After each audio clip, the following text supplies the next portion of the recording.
How many Americans know that Donald Trump is the president of Guam? We all grow up learning the official origin story and history of the United States. What we never learn is what this country really is: the greater United States. This is the subject of a new book by historian Daniel Immerwahr, How to Hide an Empire: A History of the Greater United States.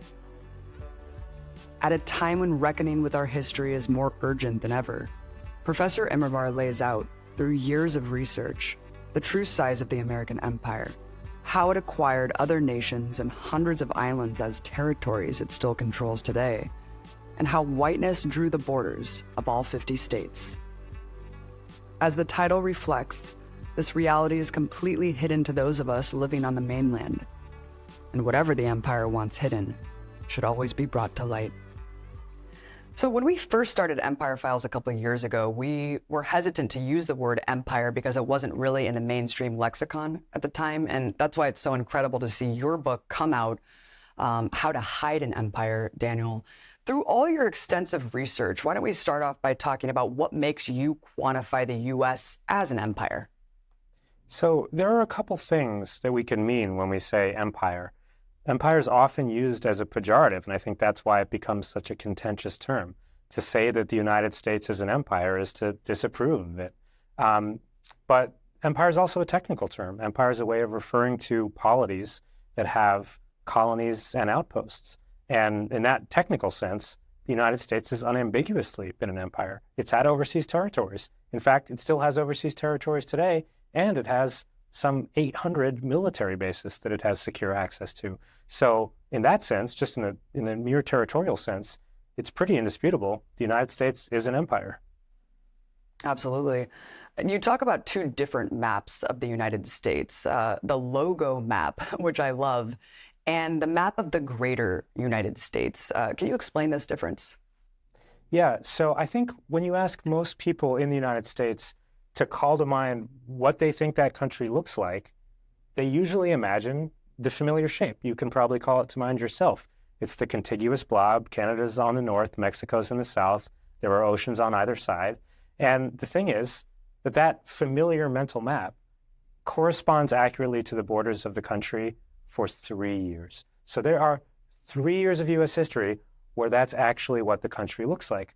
Partly because at the start of U.S. history, in the 18th century and going into the 19th century, the United States expanded through a series of purchases, conquests, and dispossessions of indigenous people, but also because after the United States filled out that familiar silhouette, in fact, 3 years after it did that, it started expanding overseas, and we don't always talk as much about that part.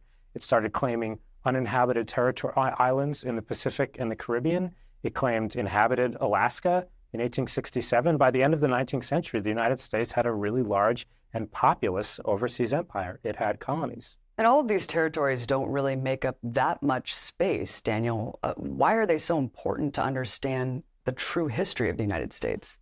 Well, it depends. If you look at the United States at the heyday of its territorial empire, right before World War II, and you mashed all the territories together, you'd actually have quite a lot of the country. There's a lot of space outside of the United States, Alaska being the most obvious example of that. But the Philippines also is huge.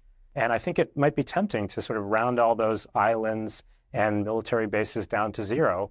But what my research showed is that'd be a terrible idea, because even small spaces, even a military base in the middle of a country, that can be really important. And in fact, these spaces, these parts of the United States outside of the mainland, have consistently been on the front lines of its history. And I don't think you can really understand U.S. history unless you've got these places in view. Before we get into this expansion outside of our logo map, let's talk about how the 50 states of the United States were captured in a very similar way to these island territories that nobody knows about. You say in your book that this massive expanse that was called, Indian Territory was really the first U.S. colony, and how that and the Louisiana Purchase defined a kind of this notion of what you called a cross-continental apartheid. So one thing that's really important to get about the early U.S. history is how important Native American polities are to it. They are not easily displaced. And in fact, the leaders of the early republic spend a lot of time thinking about how to deal with the fact that they are ruling over a territory that they don't really have full control over because a lot of the land still remains under native title. And so one thing that Jefferson and those following in his footsteps try to do is they try to deal with North America, or the portion of it that's the United States, by implementing a sort of continent-scale apartheid. So Jefferson's vision, and this is what he wants to do with the Louisiana Purchase, is to use all that land claimed in the Louisiana Purchase, to use almost all of it for Native Americans. And the idea would be that the eastern part of the United States, east of the Appalachians, that part would be reserved largely for white settlers and their black slaves. And then the western part, that would be nearly all Native American lands. And in the 1830s, the United States actually did carve up a huge part of the United States into what it called Indian country. This was land that was supposed to be lived in only by Native Americans. White people without passes weren't even allowed to go there. And at the moment it was carved out of the country, Indian country accounted for 46% of the land area of the United States. So very arguably, that's the first colony that the United States ever had, a colony in the real sense. However, it didn't last very long. Indian country was a sort of fragile presence on the map, and it was quickly whittled down as more and more areas were bitten out of it and white settlers poured in until it became what is now the state of Oklahoma. And from the very beginning, Daniel, this wasn't a union of states. It was kind of an amalgamation of both states and territories. Yeah, so the name of the country is the United States of America. And you might conclude from that name that it is a union of states in America. But think about what those words mean. First of all, union suggests voluntarily entered into. And a union of what? Of states. Now, it turns out that from day one, from the first day that the treaty granting the United States independence was ratified on both sides and the United States officially and legally became its own country, it wasn't just a union of states. It was an amalgam of states and territories. And that's how it was on day one. That's how it is now. And that's how it's been every day in between. There's a big difference between the Western territories, which are a large part of our history books, and the overseas territories, which are too small a part of them, I feel. But even with the Western territories, it's important to recognize that they were territories and not states, and that mattered a lot. So the process outlined by the Northwest Ordinance of 1787, by which the territories would become states, did something extraordinary. It laid out a pathway for these territories to become states, and if they became states, they would join the Union on equal footing as the other states. But it also made clear that they couldn't get statehood automatically. They'd have to go through a process.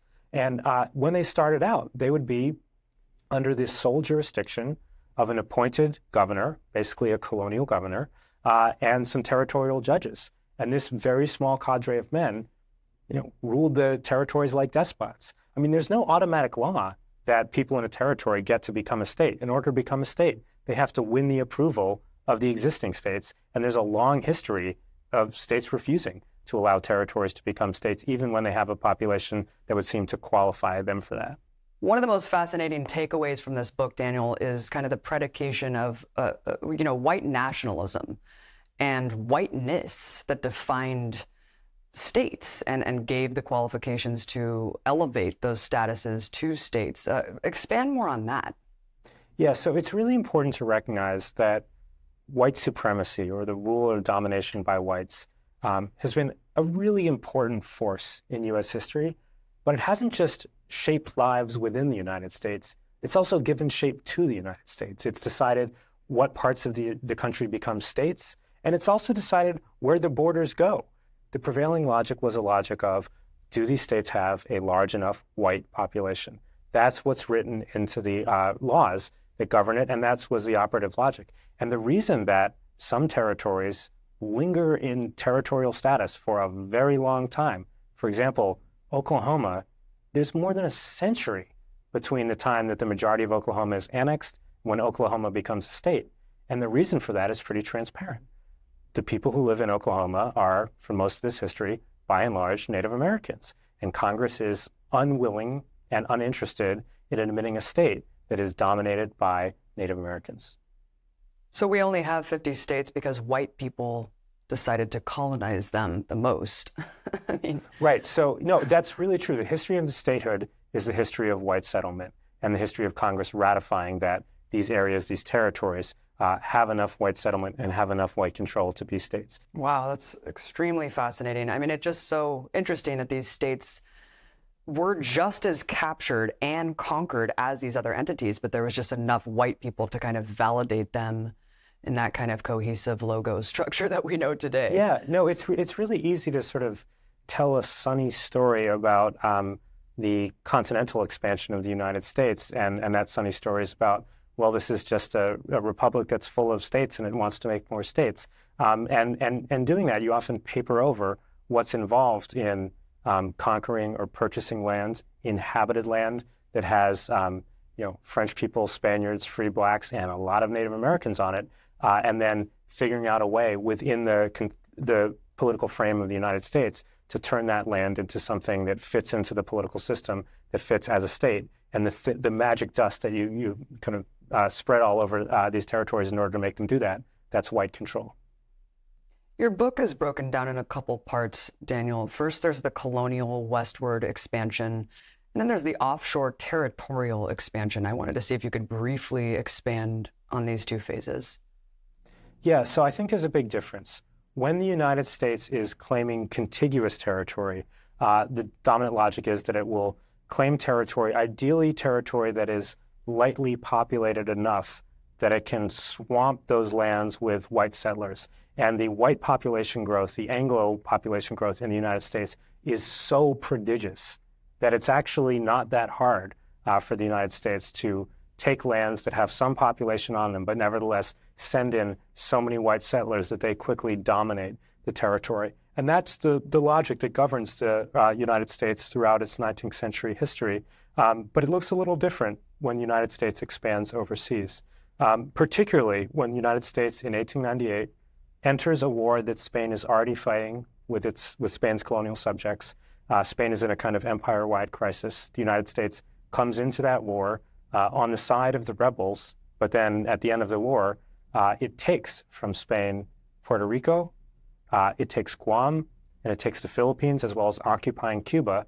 And suddenly, and at the same time, in a sort of imperial splurge, the United States also helps itself to Hawaii and American Samoa.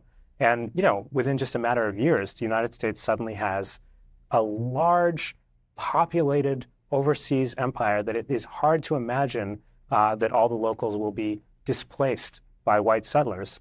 And that becomes a very different kind of empire. And it requires a lot of new thinking in the United States about what to do with these spaces that don't quite look like Montana or Kansas. After the U.S. seized a large swath of territories in the Spanish-American War, it was very proud of its new status. It was bragging that, it was akin to the British Empire. It started making new maps similar to the cover of your book, Daniel, conceiving new names for the country, even pontificating whether or not to call itself Imperial America. Talk about this. Yeah, so it's kind of incredible. There's this moment of forthright imperialism where important and leading men in the country are just trumpeting the fact that the United States has, it's become a different kind of place. A lot of them see it as the adulthood of the country, the moment when it's finally reached maturity and joined the imperial club, an imperial club that is already populated by Britain, by France, and by Germany. And so what does it look like? Well, one thing it looks like is that cartographers start getting really interested in remapping the country and showing it differently. And so they issue new maps of the country that show not just the mainland, but also in insets, all the territories that are now part of the United States, which are proudly put on those maps. And it's kind of interesting when you think about it, because at no point in my education did I ever see a map that looked like the kinds of maps that were produced then, because I never saw a map of the United States that had Puerto Rico on it. I never saw a map of the United States that had Guam on it. But boy, in 1900, you could see those maps, and they were really interesting. Another thing that happened is extraordinary to me is that writers started to wonder about the name of the country. So the official name is United States of America. Often it went by a nickname, the United States, the Union, or the Republic. These are the general ways that people had of referring to the country in the 19th century. But, after the war with Spain, after the United States had taken a lot of large populated territories, people started to wonder, are these names really the right names? Is this a union? Is this a republic? Is this a union of states? Those names didn't seem to have the same purchase. And so you can see writers casting about for variants or for new names. So the Imperial Republic is one. Greater America is one that gets used really frequently. Greater United States, that's the one that I use in the title of my book. There's a lot of variants like that. And there's also an extraordinary development. So names like Imperial Republic and Greater America, they don't stick around for that long. They sound unfamiliar to us today. But there is a shift that is important. In the 19th century, when people referred to the country, they called it the Union, they called it the Republic, and they called it the United States, but they did not often call it America. They called the people who lived in it Americans, and sometimes they called it America. After 1898 and after the war with Spain, that changes really dramatically. The first president who takes office after the war with Spain is Teddy Roosevelt. He uses America in his first annual message. He uses it left, right, and center. I found a 2-week period where he uses it in separate speeches more than every past president combined had. And after him, it's off to the races. That's just a normal way to refer to the country. And part of the reason for that switch is America is a more capacious term. America does not commit you to a political description. America doesn't say this is a union of states. America is a broader term and one that's a little easier to say in the same sentence as America is an empire. Right, right. I kind of wish Imperial America stuck, though, because then it would be easier to explain to people what the situation is, 100 plus years later. Imperial Republic. Yeah. One thing I should also mention with this is you can see exactly the same thing happen in songs about the country. Battle Cry of Freedom, Yankee Doodle, Star Spangled Banner. What's interesting about all these songs is they don't mention America in their lyrics, which is kind of incredible. You think, wow, the Star Spangled Banner, that's the national anthem, doesn't actually have the word America in it. But after 1898, that switches too. That's when you start seeing different kinds of songs like God Bless America and America the Beautiful. The Guano Islands are a really important part of this story as well. Can you talk about what they are, what they were used for, and how did they become kind of the legal basis of U.S. empire? Yeah, so it's important to recognize that the U.S. empire includes large colonies, but it also includes a lot of islands, and some of them can be quite small and some of them unpopulated. In fact, that's the start of the United States' overseas empire. So the history of U.S. expansion is a history of a set of conquests and annexations in the North American continent that terminate in 1854 with the Gadsden Purchase, just a little sliver of land on the U.S.-Mexican border that fills out the familiar silhouette of the United States, that fills out that profile. 3 years later, when the United States expands overseas, it starts claiming uninhabited islands. And the reason it does so is really interesting. The reason it starts claiming islands is that it is seeking what is on those islands. It is seeking guano. In this case, the United States is having an agricultural crisis as it's transitioned to industrial agriculture. And one of the things that works really well to save these farms, and these farms are a huge part of the U.S. economy, is seabird droppings from islands, relatively rainless islands in the Caribbean or the Pacific, at the behest of U.S. farmers. The United States just seeks out as many of these islands, uninhabited islands, as it can find, ultimately claiming nearly 100 in the latter half of the 19th century. And these become the first overseas holdings that the United States has. And it's really interesting because, up until then, the United States had always argued about, should we take, Louisiana Purchase, how much of Mexico, et cetera, et cetera. Here, there's just a single law. It's called the Guano Islands Act, and it says that any uninhabited islands that anyone sees that has guano on it can be annexed to the United States, and it will be considered as appertaining to the country. And there's just a sort of quick formal process, and boom, this island is suddenly part of the United States. And there's a Supreme Court case about this, so there's a question about the constitutionality, but the Supreme Court signs off on it, and ultimately this becomes the legal basis for a much larger and enduring U.S. overseas empire, because just that little phrase, these islands will be considered as appertaining to the United States, that just gives away the game because suddenly the United States can expand overseas. And it is precisely on this legal precedent that the United States takes far larger colonies like the Philippines. Then we get to World War II, Daniel, which is interesting because your book actually begins with the bombing of Pearl Harbor, the event that was used to justify U.S. involvement in the war. Talk about what happened and its significance. There are 3 dates in U.S. history that most people in the country know. So they know July 4th, 1776, the signing of the Declaration of Independence. They know September 11th, 2001. And they also know December 7th, 1841, the date which will live in infamy when, if you ask most people what happened on that day, they will say that's when Japan attacked the United States at Pearl Harbor. Pearl Harbor was at that point in the territory of Hawaii. And that event has become such a constitutive part of national history, of national myth. There are movies made about it. But what those movies rarely show is what happens next. Because Japan didn't just attack the territory of Hawaii. This was part of a intended to be simultaneous sort of all-empire attack where within a matter of hours, Japan attacked Hawaii, Wake Island, Guam, and the largest territory that the United States ever held, the Philippines. It also attacked the British territories of Hong Kong and Malaya and the independent kingdom of Thailand. I mean, the whole point of this was that Japan was trying to sweep the leg of European and Anglophone empires in order to get room to expand within the Pacific. So, militarily, the damage done to the Philippines was arguably just as bad as the damage done to Pearl Harbor and Hawaii. And, people didn't know how to talk about this. They didn't know how to refer to what had just happened. We have a term for it, Pearl Harbor, but that term wasn't available at the time. It's not until a couple days later that you start hearing descriptions of the event as Pearl Harbor. So, if you see newspapers that are, composed within hours of this, they'll say things like, Japan attacked Guam and Hawaii, or Japan attacked Hawaii and the Philippines. That's also exactly how FDR describes it in the first draft of his Date Which Will Live in Infamy speech. It's an attack on Hawaii and the Philippines.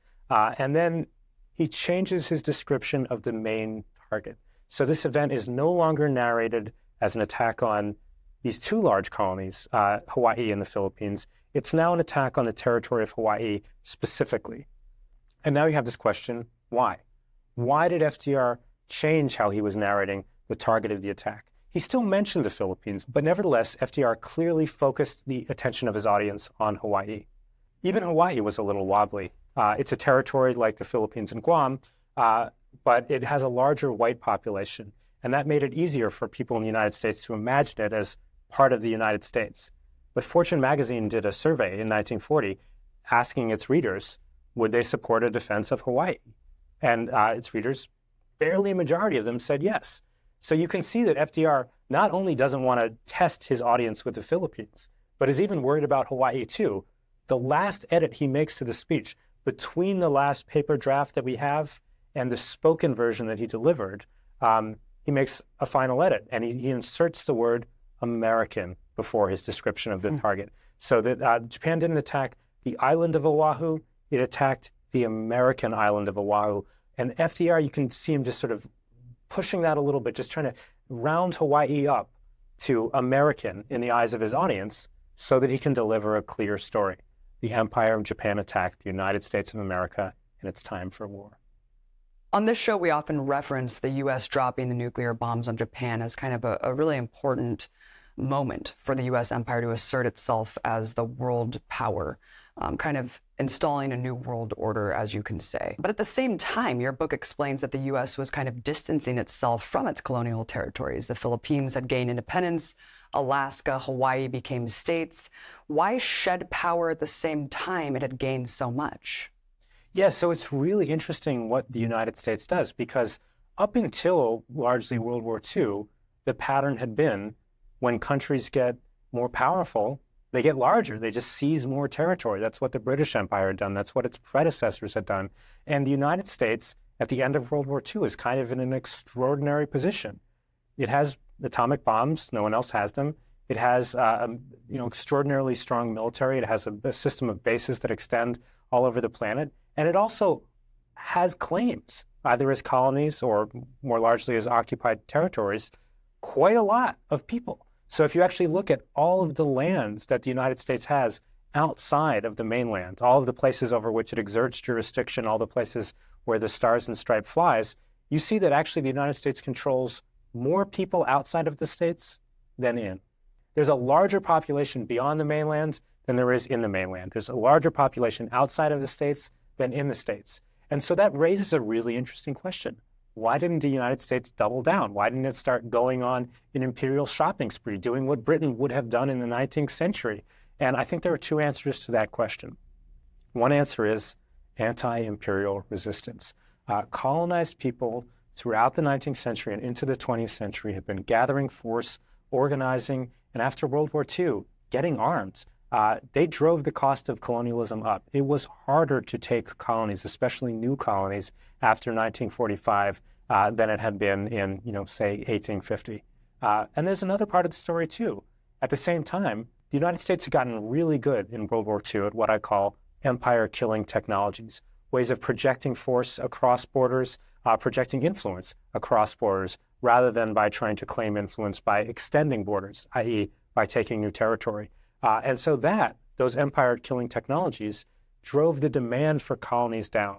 And the combination of those two things, anti-imperial revolt and new technologies, making it easier for the United States to do what it wanted without claiming large colonies, that resulted in a new footprint of power where the United States didn't seek large populated territories, but just sought instead dots, just military bases, hundreds of them, in fact, spread out all over the world, just these little small enclaves through which it could move its men, project its force and influence, and control much of the planet. It's interesting that this kind of language was mainstreamed. I mean, we saw mainstream media publications, politicians, and scholars even kind of abandon those imperialist frameworks and kind of hid the empire in a sense, moving forward from that point.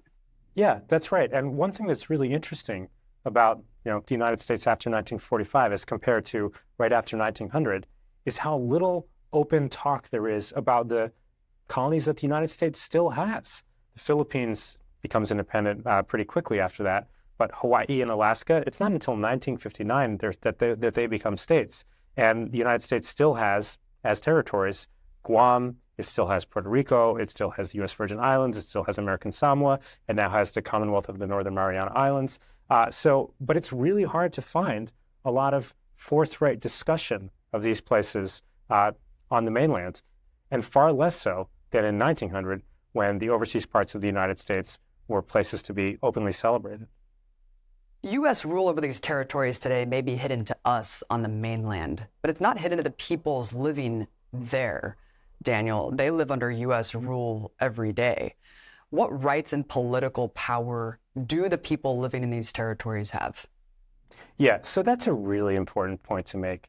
It's true from the perspective of the mainlands that a lot of people have a hard time keeping an eye on the overseas parts of the United States, but the reverse is absolutely not true. There is no way that you can grow up in Guam and be confused about whether Guam is part of the United States.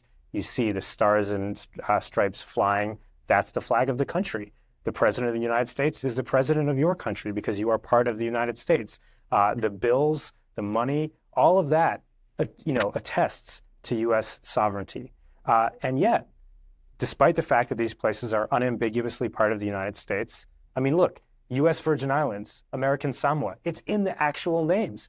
Nevertheless, despite this, it can be, the people who live in such places have a restricted set of rights. So they don't have rights to meaningful representation in Congress. They can, in cases, vote for delegates who will be physically present in the Capitol, but those delegates don't have effective voting rights, and that matters a lot. And it's not entirely surprised that federal funding for territories is consistently lower than what it is for states. In fact, when there's a federal law passed, it doesn't automatically extend to the territories. Usually there's a kind of separate settlement, and often if that settlement involves funding, it'll be lesser.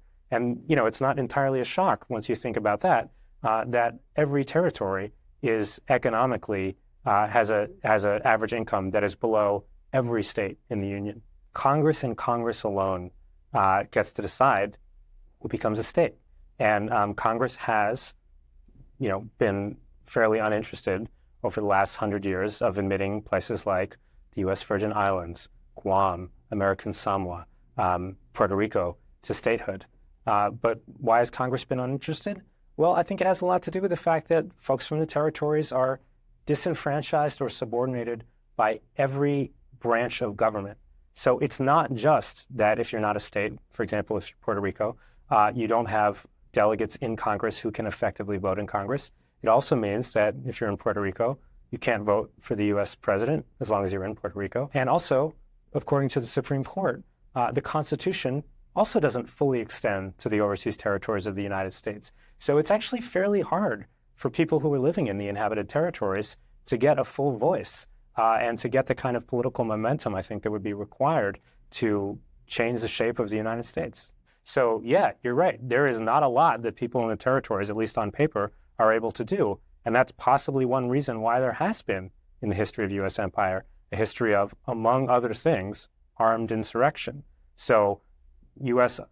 Annexation of the Philippines was quickly followed by a large and bloody war, a war that we think killed more than 750,000 people, many of them dying from disease, almost all of those people who died Filipino, a war that extended from 1899 to petering out by 1913. It was the second longest war that the United States ever fought.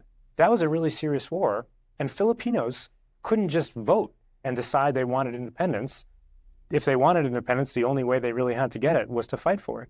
In 1950, Puerto Rican nationalists staged a 7-city revolt on the island. They took government buildings. In one city, it had to be suppressed by air power as planes flew overhead and strafed a U.S. city. So there have been moments of violent resistance, and that has a lot to do with the fact that there's really no official on-paper mechanism by which colonial subjects can determine their own status. Speaking of colonial subjects, Daniel, of course, with the seizure of land comes this forced homogenization. What practices and effects of forced homogenization were employed by the U.S. homeland on its colonial subjects? If you think about what empires do, a lot of their day-to-day activity involves coordinating, involves taking a foreign patch of land and making it compliant in some way with the norms and practices of the motherland. So that might look like laying down railway tracks of, just the right gauge, or it may look like educating students in schools and educating them to speak, in the case of the U.S. empire, English. And the U.S. did a lot of that in its colonies. It tried to, first of all, to get its colonial subjects to fully understand that they were now part of the United States, that they had to venerate the flag, that the money that they carried would have, George Washington or similar people on the bills. But the United States also pushed English as a language of instruction throughout its empire, trying to get people who had, spoken Spanish or Tagalog or Chamorro to speak English. And, it had varying amounts of success in that. But part of the point of empire is to take foreign places and to make them more domestic, right? To make them sort of work from the perspective of the motherland. And of course, that's what the United States did throughout its colonial empire too. The U.S. empire is big in terms of its formal territories. It gets a lot larger, of course, when you're talking about the 800 plus military bases around the world. It gets even larger, though, when you're looking at the financial and cultural control. Yeah. The U.S. dollar, the English language. This was a part of your book that I had never really thought of before, and I found it really important. I was wondering if you can elaborate on that. Yeah, so one thing is really important to recognize is that even though the physical size of the United States' territorial empire shrinks after 1945, that's partly, first of all, there's still territories, there's still inhabited territories, there are hundreds of military bases, but part of the reason the United States can make do with that kind of empire, what I call a pointillist empire rather than a large colonial empire, is that it gets really good at projecting its influence across borders. Daniel, is there any comparison in the world today to the United States? Is its scale matched by any world power in history? So right now, the United States is the dominant power on the planet. And you can see that in a lot of ways. You can see that through the predominance of the US dollar, the spread of the English language. But you can also see that, and this is really important to recognize, in the territorial spread of the United States. And, I said that the United States has hundreds of foreign military bases. Just for perspective, every other country combined, if you take all the foreign bases that are owned by every other country combined, you get a number around 30. Hundreds, like we think 800 compared to 30. That gives you a sense of the outsized presence militarily, which is matched by an outsized presence culturally, linguistically, financially of the United States in the world today. Seems like a lot of Americans are aware of outposts that the U.S. maintains around the world, but they still are kind of convinced that just the basis of U.S. imperialism, I guess, is benign, that the U.S. empire is a benign force acting in goodwill to stabilize the planet, to act as the world's policeman. Why do you think this is? Why is there such a large disconnect, not only in academia, but just in the general populace about what the U.S. is doing in our names? Yeah, so I think that there's a real argument today, right, about the nature of U.S. foreign relations. Is the United States the last bastion of liberty, or is it a world-dominating force? And, we're seeing this argument play out in the headlines. We're seeing it play out in very public ways. What I think people don't get, and what I think distorts that argument, is that usually that's an argument about character. And it's assumed that, largely assumed that the United States is, like other countries, is just, constrained within its borders, and then it has certain policies, good or bad, and other countries have policies, good or bad. But that's not quite true. The United States actually embraces the entire planet. It has military bases, virtually in everyone's backyard. If it's not in a single country, it might be in the country next door, and there might be a number of bases in the country next door. And that gives the United States just this unusual position that I think is hard for a lot of people to get fully in view, but it certainly makes the United States a uniquely powerful and privileged country. And I think without really understanding that, it's actually quite hard to understand U.S. foreign relations or even U.S. history. Right. I call us empire babies with this kind of extreme historical ignorance and lack of understanding about, the nature of U.S. empire and imperialism. But it seems like almost British people are at least aware that they live in an empire and that, Britain has done some horrible things, but Americans still seem a little bit blissfully unaware of what's going on here. So there's a really good example of this, and that is after September 11th, after Osama bin Laden had, masterminded this set of attacks on the United States, on the U.S. mainland, in fact, the common question was, why do they hate us, right? What is it about our character that they don't like? What are they not getting about us? And there was this sort of shirt-rending and confusion in the United States about how could this have happened. But, look, Osama bin Laden had been perfectly clear about his objections. He had a lot of them, and the list could be extensive. But there was one thing that Osama bin Laden kept coming back to. It had been sort of, why he started his jihad against the United States, and it had constantly been a core issue, which is a U.S. base in Saudi Arabia. In Saudi Arabia, the Holy Land containing Mecca and Medina, that had been a major issue, not just for Osama bin Laden, but for a number of Saudis. It turns out that stationing a base in someone else's country can be a really uncomfortable thing. In fact, that's part of why the United States had a war against Britain for its own independence, was that the British had been stationing and quartering troops in uncomfortable ways in the North American colonies. So it's not entirely a surprise that other people all around the world, and I talk about this in various parts of my book, would react with protest to U.S. bases. But nevertheless, the inability of a lot of people in the United States to recognize that there is a very real territorial and colonial history that connected the United States, this man so seemingly far off, from Saudi Arabia at that point in Afghanistan, that would explain this, besides just Osama bin Laden's decision that he doesn't like the personality of the United States. The inability of a lot of people in the United States to recognize that history, I think that's a classic example of the way in which, territorial empire, the actual space of empire, gets obscured and then makes everything a lot more confusing.